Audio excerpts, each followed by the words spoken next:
Hello, boys and girls. I'm your Peter Pan storyteller. This is the story of The Last Starfighter. This is the story of Gremlins. This is the story of Tron. This is the story of Raiders of the Lost Ark. This is the story of The Empire Strikes Back. You can read along with me in your book. You can follow the story along with me. Every time you hear this sound, Turn the pages when you hear this sound. You will know it is time to turn the page when you hear the computer sound like this.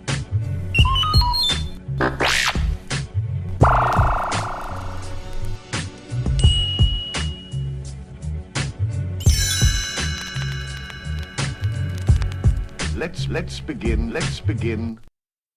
now.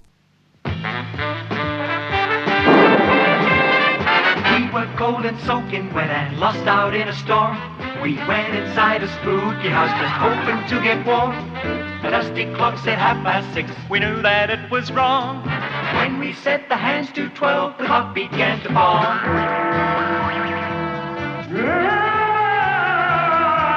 It's a funky phantom! Hello everyone, welcome to the latest episode of When You Hear This Sound, brought to you by the Space Monkey X Audio Workshop.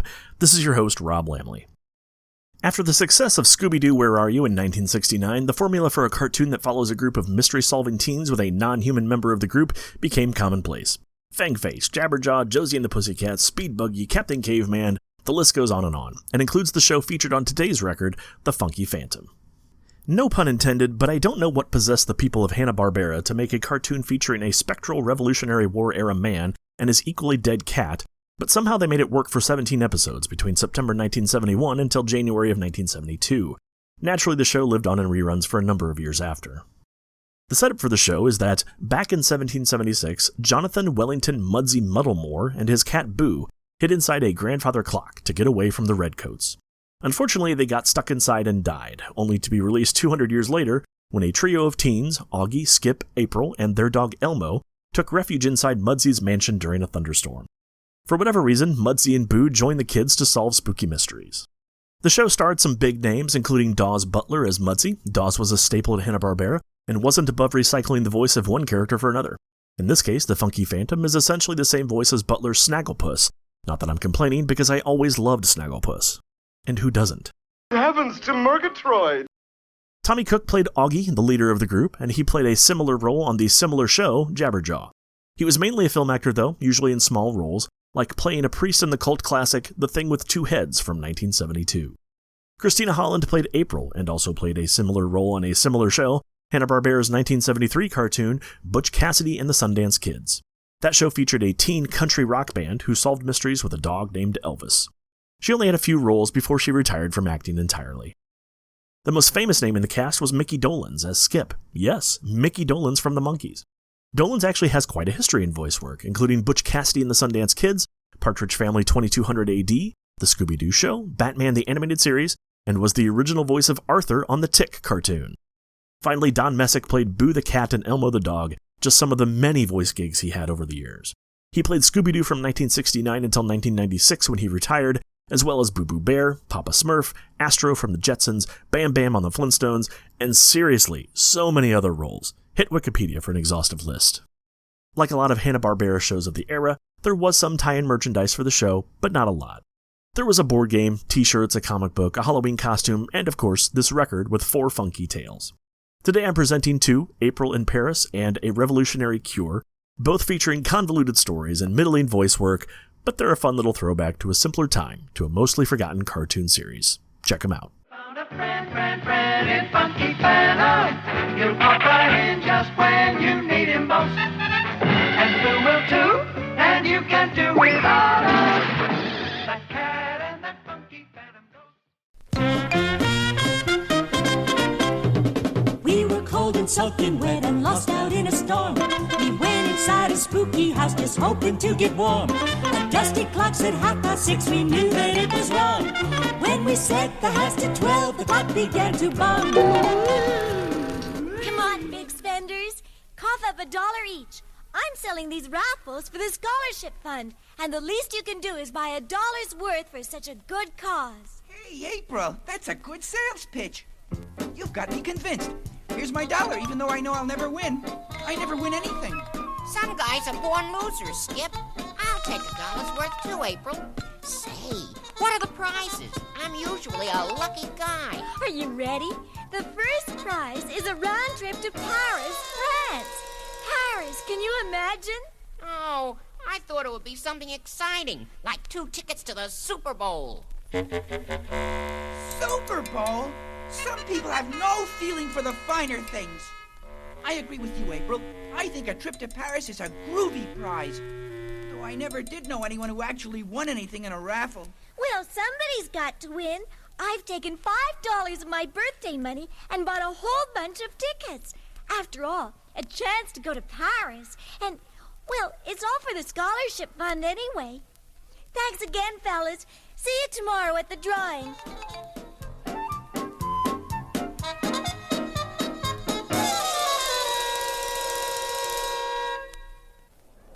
Hi, Skip. Hi, Augie. Been here long? We got here a few minutes ago.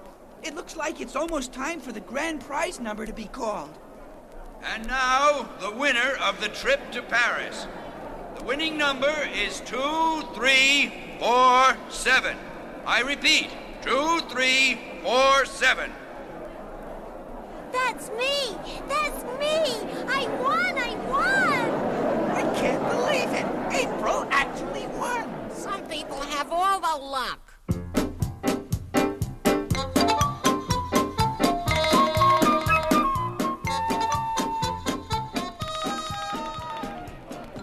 Gee, it sure was nice of you boys to come to the airport to see me off on my trip. Aren't you nervous, April? Flying all the way to Paris alone?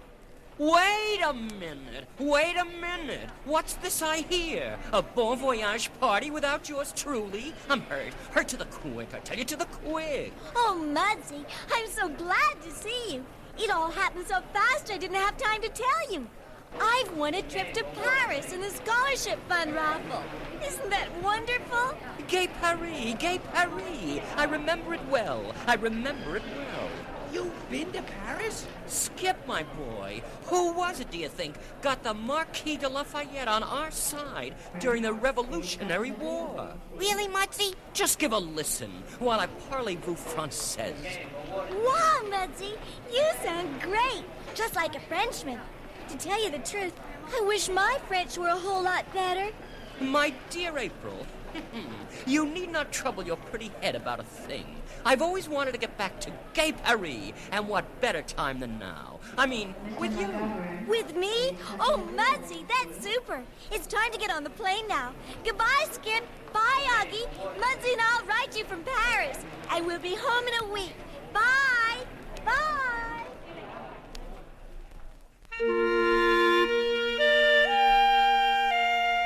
Mudsy, here are 2 seats together. Boy, are we lucky. What if the plane were full? Where would you sit?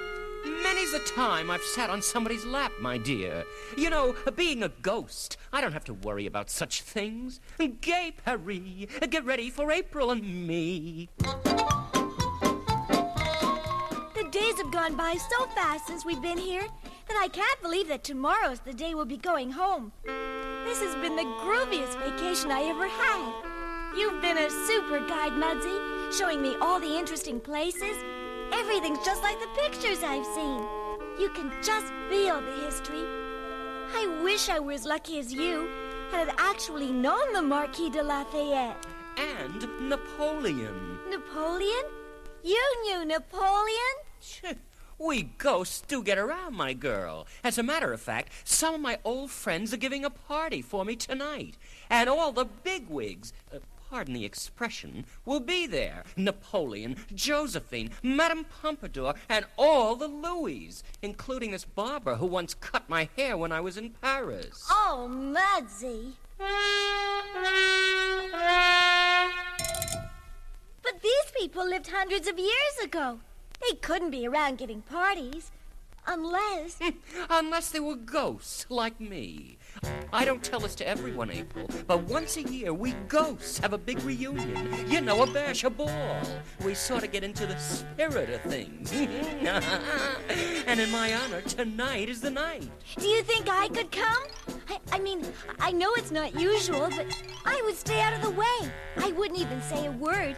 Just to see Napoleon and Josephine. Yeah, that would be most irregular, to say the very least, my dear. But if you happen to remain inside the Louvre Museum tonight, after closing, you might just catch a glimpse of all the merrymaking. Oh, Mudsie, I will, and I won't tell a soul. I won't tell anybody what I've seen. Well, I'm off to the Louvre now.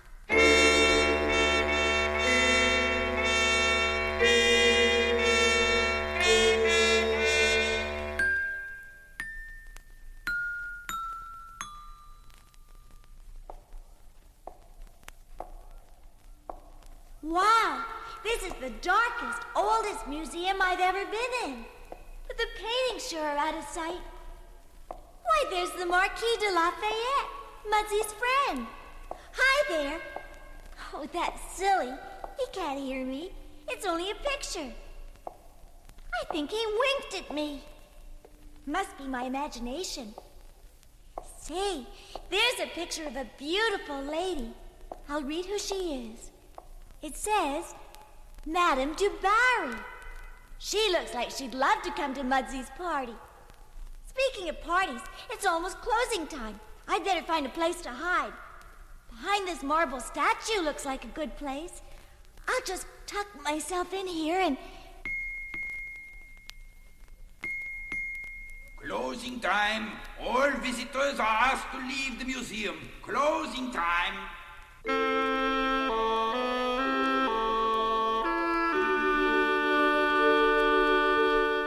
Well, here I am, all alone. It's so quiet and dark in here. Oh, I'm getting sleepy. I'll just take a little nap till the party starts.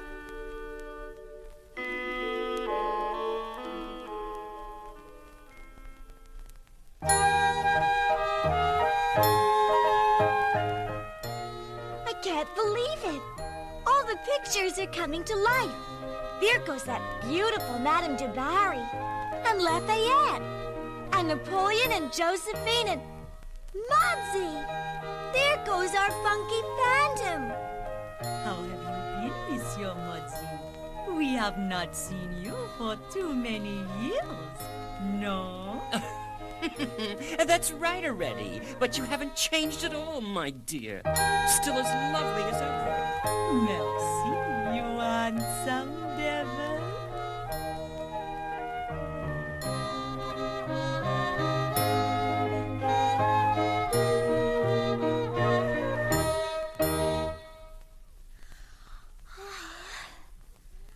Oh, it's morning and I'm still here in the Louvre. Did I dream all that? Or did all those pictures really come to life for Mudsie last night? Well, I better get going. I've got to catch my plane home today. Goodbye, Monsieur Marquis de Lafayette. He winked at me again.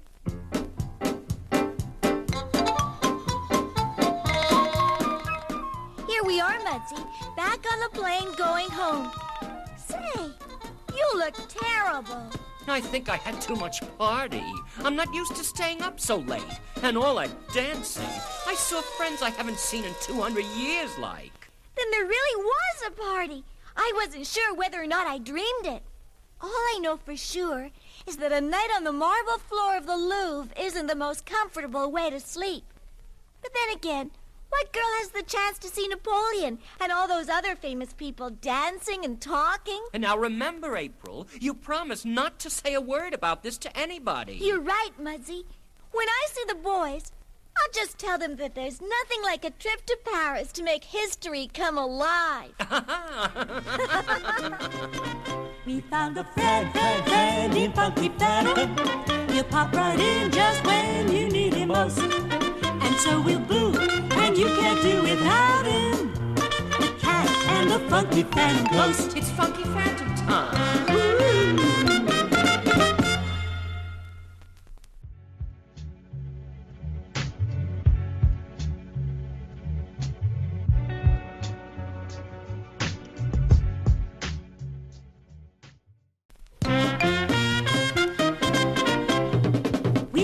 cold and soaking wet and lost out in a storm. We went inside a spooky house just hoping to get warm. A dusty clock said 6:30. We knew that it was wrong. When we set the house to 12, the clock began to bum. Hey, Skip and Augie. I wonder if you two would do me a favor and drive with me to the other side of town. Sure, April, but what's up? It's my Aunt Martha, Skip. She just called and she seemed very upset. She tried to explain it to me on the telephone. Something about a problem with my Uncle George. I thought the best thing would be to go over in person to see what the trouble is. They're the dearest, sweetest people, and you'll love meeting them. Let's get into the dune buggy and get going.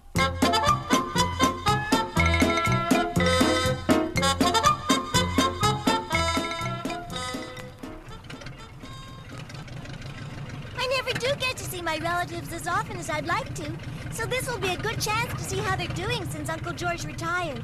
I wonder what the trouble could be. It's not like Aunt Martha to get so upset. Don't worry, April. We'll be there in a minute. I'm sure whatever it is isn't serious. And I'm here to help you, April. We couldn't help noticing that you're here, Augie. Now, boys, there's the house at the corner. Isn't it quaint and charming? It's very old. The people who sold it to Aunt Martha and Uncle George said it was built before the Revolutionary War. That would make it about 200 years old. Isn't it wonderful how quick he is with figures? Come on, fellas. Pull over and let's go in.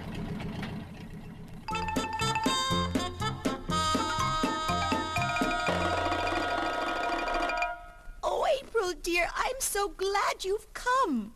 I rushed right over, Aunt Martha. These are two very good friends of mine, Skip and Augie. Skip and Augie, I'd like you to meet my Aunt Martha. Oh, nice to meet you, boys. Thanks for bringing April.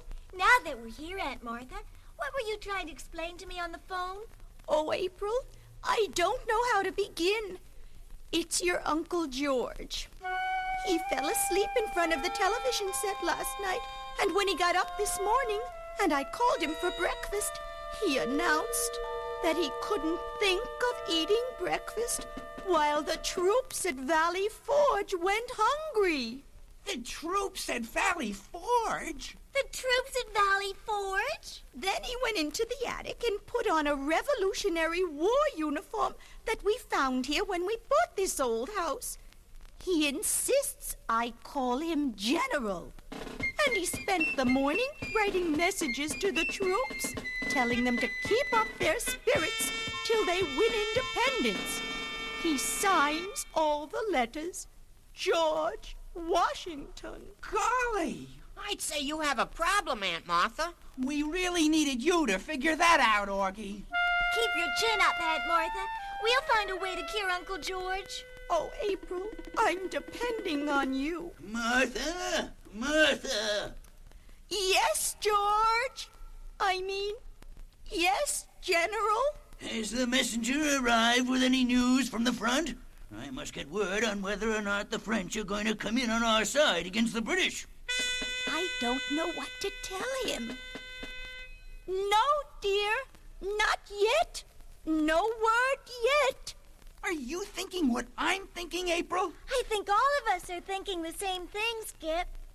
This is a situation that calls for the funky phantom himself. I'll bet he could figure out a way to cure Uncle George. Let's go find him. We'll be back as soon as we can, Aunt Martha. Try not to worry. Everything is going to be all right as soon as our friend Mudsie arrives.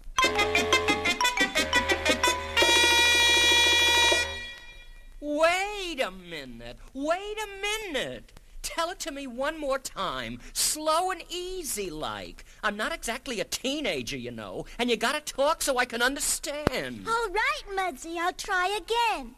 My Uncle George fell asleep in front of the TV set, and since he woke up, he thinks the Revolutionary War is still going on, and that he's General George Washington. He's driving Aunt Martha crazy, and we want you to cure him. You know nobody around today could have lived during the Revolutionary War. That's 200 years ago. Nobody could be that old. Enough already. You fellas sure know how to hurt a guy. I mean a ghost. Talking about my age in public, no less. You know we didn't mean you, Mudsie. You're a special case. You're a ghost.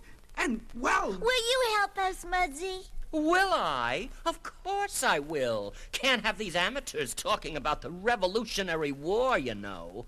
Gives a period a bad name. Take me to him, my young friends. Do you have a plan, Mudsie? Yeah, Mudsie, what are you gonna do? Do you think you have an idea that'll work? Let's say I got a ghost of an idea.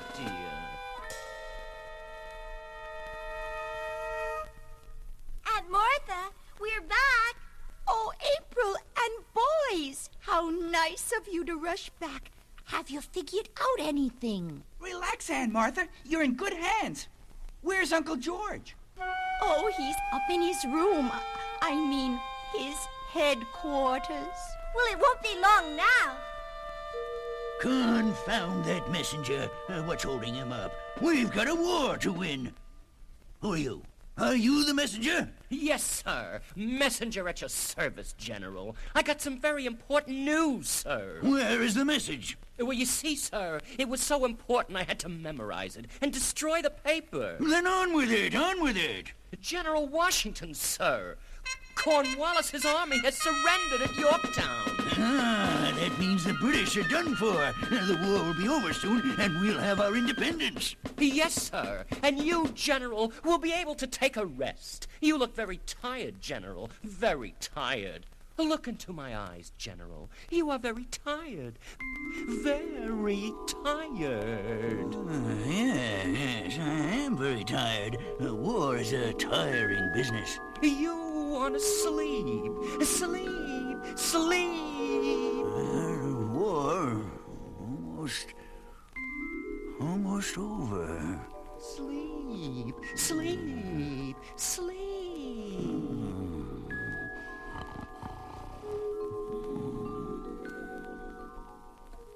Well, hello down there. Anybody there? We're all here waiting for you, Mudsie. How's Uncle George? Sleeping like a baby. When he wakes up, will he still think he's George Washington? Not a chance. Not a chance. April, who is this fellow dressed in the Revolutionary War costume? Careful, madam, what you say about my clothes. Aunt Martha, this is our friend Mudsie, the Funky Phantom. He's cured Uncle George. Well, I certainly am grateful, young man, for all your help. And I do think your costume and makeup are remarkably lifelike. Yeah, Mudsie's the most lifelike ghost we've ever known. Ghost? Oh, you young people sure are big jokers. But the most important thing is that Uncle George will be all right. Martha, I'm hungry. Where's my dinner? As soon as I say goodbye to April and her friends, especially Nipsey the Pinky Phantom. That is your name, isn't it, young man? Aunt Martha, it's Mudsie, the Funky Phantom. Well, no matter.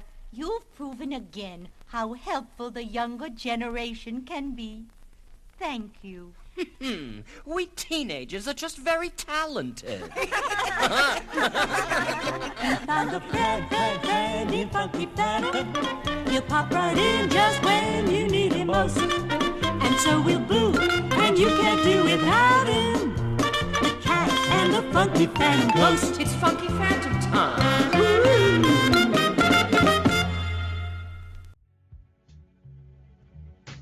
Thanks for stopping by the show today. Be sure to subscribe on iTunes, Spotify, or your favorite podcast app.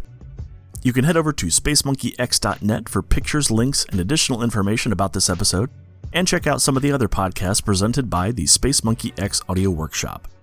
This has been your host, Rob Lamley. Thanks for listening to When You Hear This Sound, the podcast dedicated to the weird and wonderful world of read-along record books and storybook vinyl. I'll see y'all next time.